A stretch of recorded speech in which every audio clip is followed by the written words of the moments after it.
I have literally written in my lifetime, beginning when I was a wee lass of just, 8 or 9 years old, probably close to 1,000 poems and songs. Okay? This is on top of all of the, in general writing, the essay type writing, some of which caused one of my male Earthcam TV Alicia's World fans back in 2001, back when I had that channel, back when I was dancing out there as well as bearing my soul out on my Earthcam TV news and message board. He compared me to one of the great writers. He was one of the handful, and I mean that pretty much literally, of men who read every word of my Earthcam TV journal, my Alicia's World journal. He read it, and he was one of the handful interested in what was going on inside of, most of the men, women too, just wanted to watch the sexy woman dance, but he read my journal. He compared me to one of the great writers, I forget who. Was it Kerouac? I don't know. But my style of writing, but whatever, it doesn't matter who it was. It was a great, famous writer. He compared my style of writing. He compared me, praised me, okay? There are many people who have found me beautiful in my lifetime, when I was a kid, and who still, a lot of them... What? What? Taco stuff isn't all there. Well, then we can't have tacos. We'll just have the hamburger. What do you mean it's not all there? It's not all there. I thought it wasn't even opened. I just opened it. Brand new. It has to be all there if it's brand new. It's not all there. What does that mean? The stuff that makes the tacos isn't there. Ah, fuck. You mean the seasoning? The seasoning? What? You mean the seasoning? I don't know how. No, you mean the seasoning! Hold that fucking... No! You mean that when you say it's all there, what do you mean? Seasoning. Oh.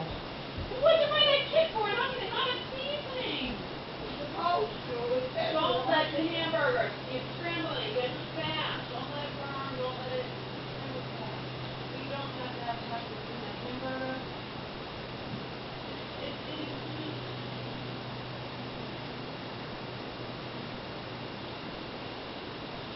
Oh. You only have the tacos. You didn't buy this. I bought it here. Well, when you buy it once, it doesn't have the seasoning. It says it has seasoning. Where? On the back. It says it's seasoning. Well, you opened it brand new. Doesn't have seasoning?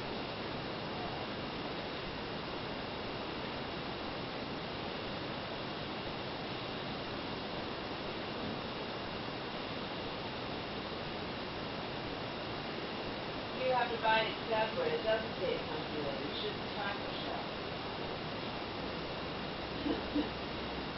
You know what? It doesn't matter how you open them, but it doesn't matter, okay?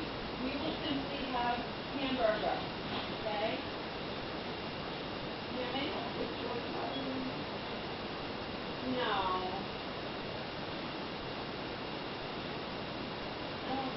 That's when you get a taco. I'd rather not have a taco. You can have the tacos. I'm going to have hamburger with lettuce, tomato, sour cream and cheese on one of those.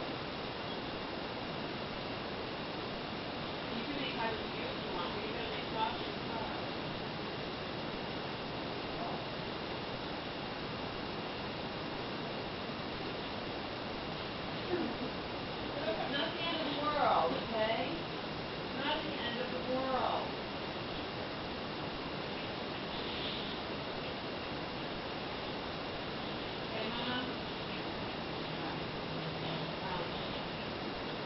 But you can still going to cut everything up. Cut up all the tomatoes and lettuce. Not all, but you know what I mean. Cut a whole bunch of tomatoes and lettuce, okay?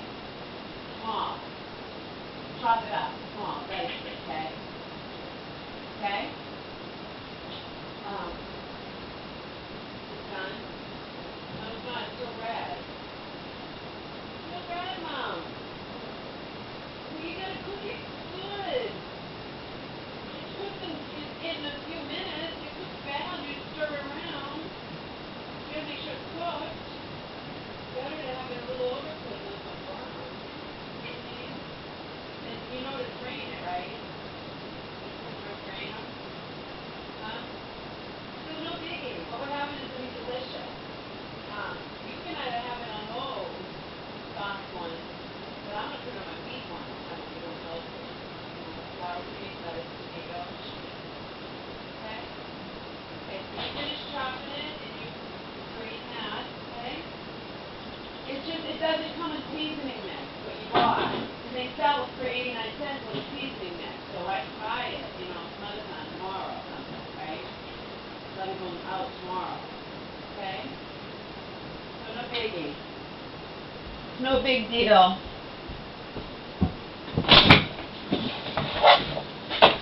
No big deal. Taco mix. Taco kit didn't come. Is that a bunny? Oh no, it's a cat. Careful, a cat. Careful, I see a bunny. Anyway, the crisis solved.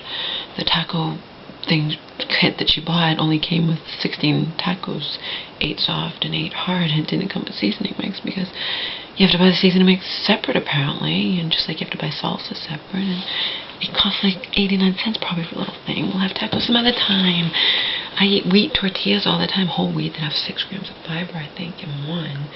I told her, Mom, no problem.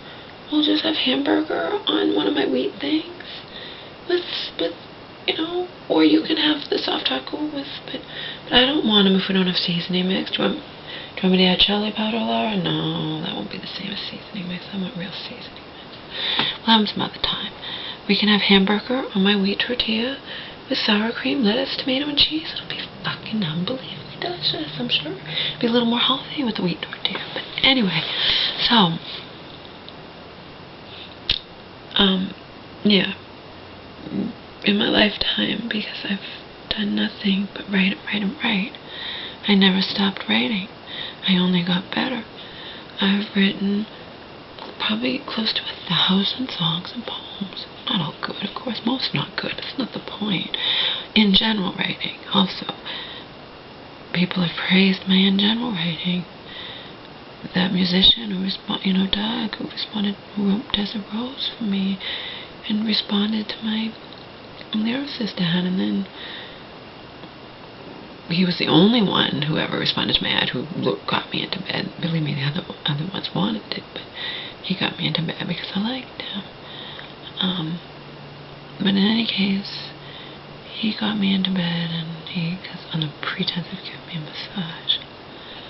He never kept his promise, but he remained my friend. He never kept his promise about performing. He had a band and played in clubs live, but doesn't do it anymore. Gave it all up for money. I'd rather, not literally, but this is close to the truth.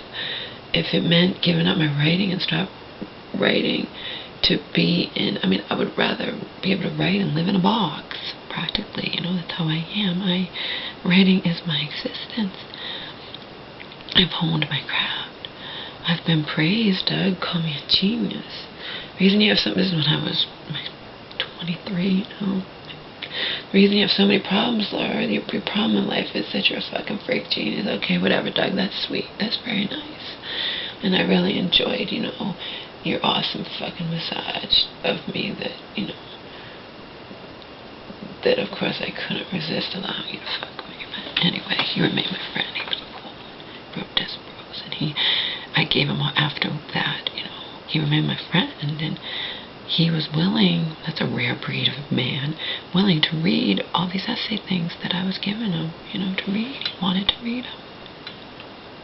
He'd already gotten into my pants, so he wasn't trying to sweet talk me, but that's neither here nor there. The point being that my in general writing, certain people have praised that, okay? I was praised in college, I was praised in high school, but for my in general writing. My poetry has been praised by teachers in grade school, teachers and high school, teachers in college, okay? Juxtapose that, all of that, with my father, who should be sorry for how he treated me when I had no choice but to live with him. I was 13 and my mom was locked up and she was sick and she couldn't take care of me anymore and whatever, okay? He should be, instead of being sorry for how he crushed my last bit of self-worth into the dust. I don't know why I didn't fucking kill myself in high school, okay? I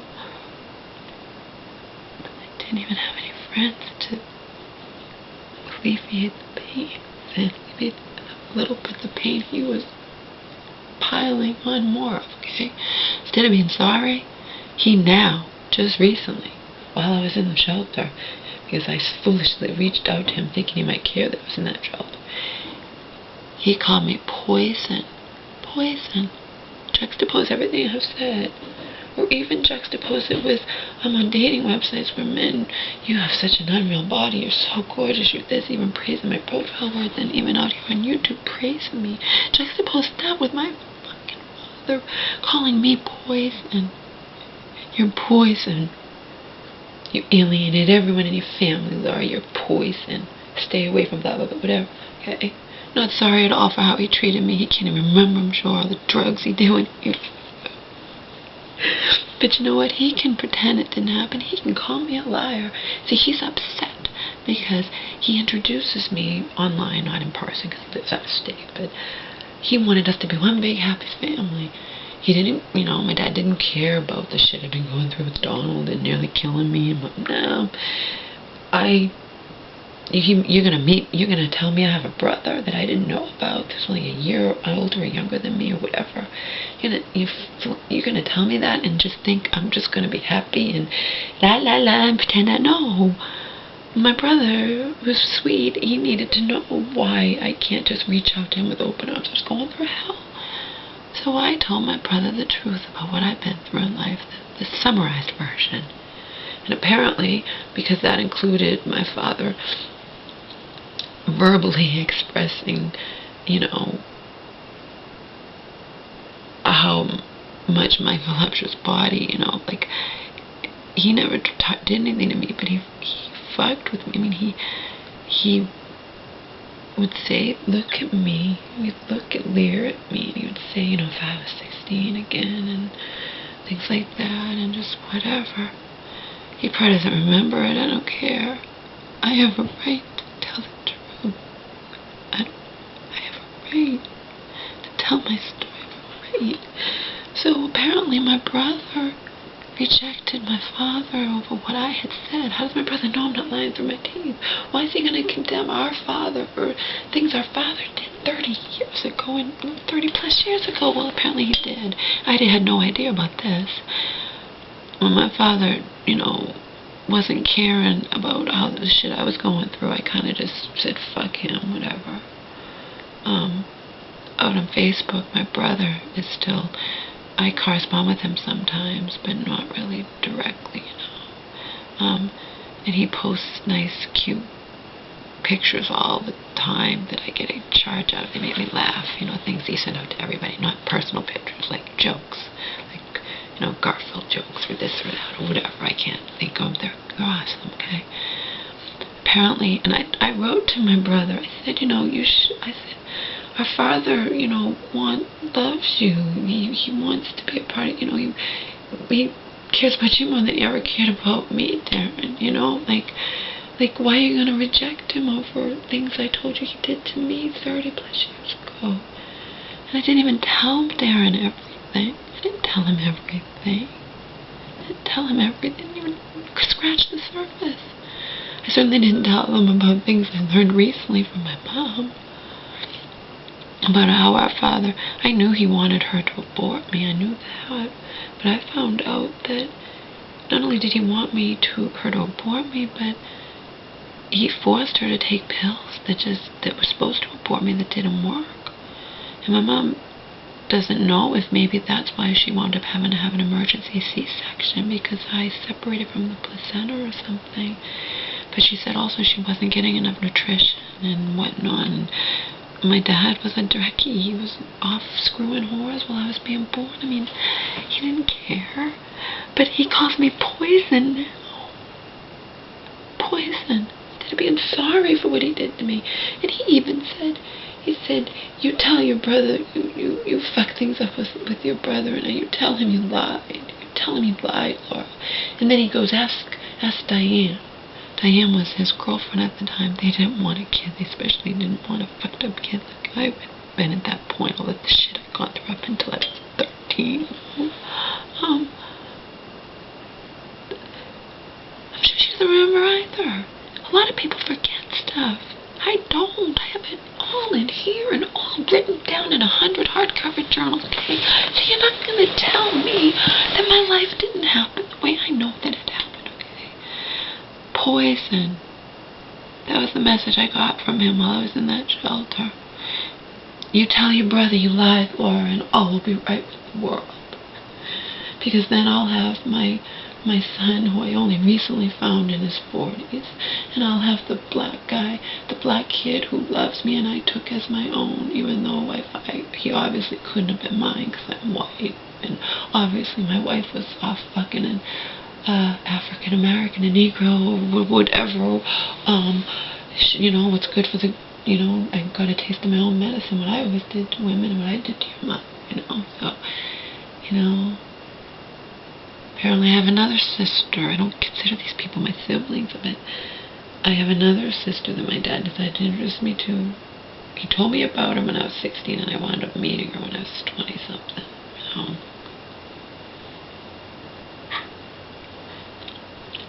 Whatever. I'm poison. Oh, Daddy, I'm rubber, you're glue. Whatever you say to me bounces off of me and sticks to you, baby. I'm poison. You should be sorry for how you treated me. Nobody wants you. Your mother's crazy. I don't want you. Nobody wants you. Your family doesn't want you. Your mother's crazy. I'm going to ship you back to your crazy mother. And that's just one thing he